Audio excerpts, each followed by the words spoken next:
What's happening, guys? DDBR89 here, back on some more Dragon Ball Legends news, hint, tips and information. And today, guys, we're going to talk about the little overhaul they've done with the Tournament of Power. You may have noticed it, you may not have noticed it, you may have given up with Tournament of Power, but maybe these few changes may convince you to go back into it. We will have a little look. So we had, of course, an update the other day, and they pretty much just changed a few little tweaks to make it better. Of course, it banning a few people, but we don't really care about that. So this was version 3.2.0, and it was mainly to do with the Tournament of Power, to be honest.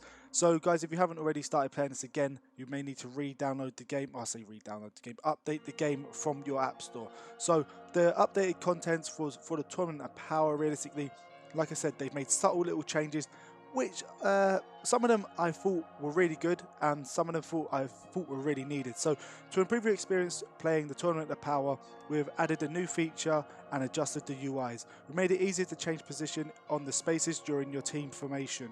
To move the character, just tap on them and then tap on the space you want them to move to. Tapping outside of the space will cancel your placement. So that was one major thing that really ticked me off, where I had to, when I wanted to change my character, even if they were in my roster, I couldn't just tap on the unit and change them like you could normally. Even when you're playing just normal PvP, PvE, etc., you tap on the units to move into what position you wanted to. So this made it 10 times easier. The subtlest little changes makes things 10 times easier, and from this, yeah, I think that's a vast improvement. Of course, it's going to get better and better and better as it goes along, hopefully, and they show you ways to make the game a little bit easier to play and manageable, because it is of course, turn-based game. Energy system's still rubbish, but still, little changes makes the game a little bit more appealing to go back to. They've also added visible paths to help you see easier which route you've taken on the map. So that was one thing I was actually saying to one of my friends the other day, that we needed pathways to see which way we've went and which way we've come back from if you've, of course, been defeated. Now, as you can see, you've got the blue path showing that you have gone that way, and the purple path saying that you've been eliminated and knocked back the 2 spaces you get. So you can decide to either go the same route, or you can decide to choose a different alternative route. So I think that's so much better, and it's more appealing to the eye to know which way you've come and gone from. I know they had slight little distinctions, like the pads, of course, would dilute in colour, but this is a decent way to actually make it more visible to you. So yeah, I'm liking that one, to be honest. Because they've added the Tournament of Power ability to all sparking characters. So all sparking characters didn't have the Tournament of Power abilities, where you had a little paragraph saying what sort of abilities they had, of course, in the Tournament of Power themselves. Now all sparking characters have that. So slight little implements that you may not have noticed, because you've actually selected only a few characters that were actually bonus units. But yeah, we've got them now. All characters have their own little stats for them. It goes, your bonus score will now be displayed after you defeat a boss and complete the map. That's good. I always wanted to know what my score was. It's always been very low, because I'm still trying to tinker out how to, of course, play this game and get maximum amount of points, which teams are better for you. And at the moment, I believe this season we haven't really got bonus characters or boosted characters. Everyone gives you roughly +4, +1, +2 and +3. So percent, shall I say there. So yeah, not really really caring too much about the scores at the moment. I'm just trying to get my feet about and seeing what teams are running. The best way to do it, guys, is always look at what team everyone else is running. At the moment, I believe it's Android 16 as a main, and going along with there. They've added the notification to tell you when your tournament participation points have completely refilled. Now, the refilling of this is one thing they should have done, is either add more slots, so instead of having 5, maybe have 10, and I don't mind waiting the duration of it, or decrease this time or increase the speed of getting them, because that is ridiculous. So make sure you do turn on your notifications for this, guys. If you are really into this game or into this game mode, turn on your notification bells, and of course make sure you know when your Tournament of Power points are back. But me personally, I just jump into it whenever I feel, oh, I haven't played it for 10 to 20 hours, I might have 2 Tournament of Power points, and that's how it goes with me. Not really dived into it too much. I just play it when and if, and mainly I go into auto mode. So yeah, it says you now recover more health after losing the battle based on your total damage dealt. So a good thing was, whenever you got knocked back the 2 spaces, you would normally get a little bit of health, and go back to fight them. Now this time round, when you lose, you get a full team squad of health.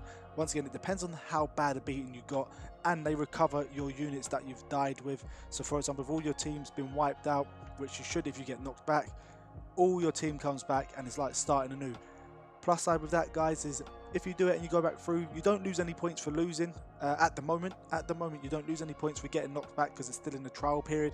But when you go back forward or forward, choose a different path, which once again, these pathways help you see which way you've went. Choose a different path, of course, because you've got a stronger team, a more endurable team.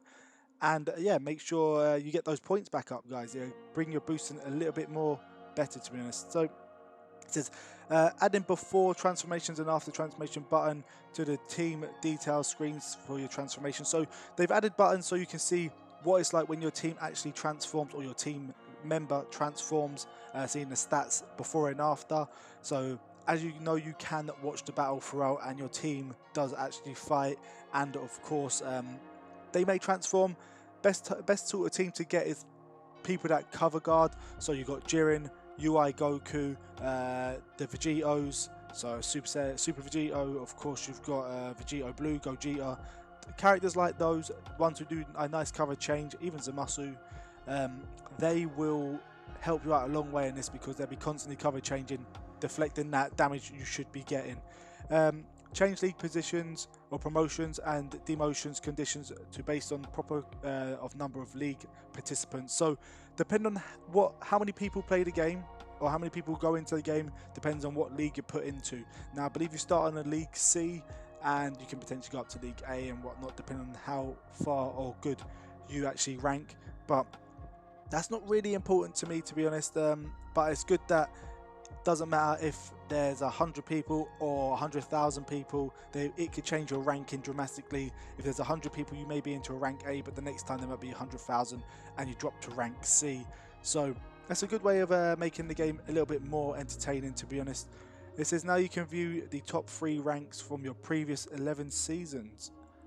Okay then, that's new. We haven't got 11 seasons at the moment, so your own rank can be viewed for up to the previous season. So you can check the top 3 teams they've been playing for the past 11 seasons, but then of course your own rank can only be viewed from the last season. So that's a great way to see what type of teams work and what type of teams don't work in the game.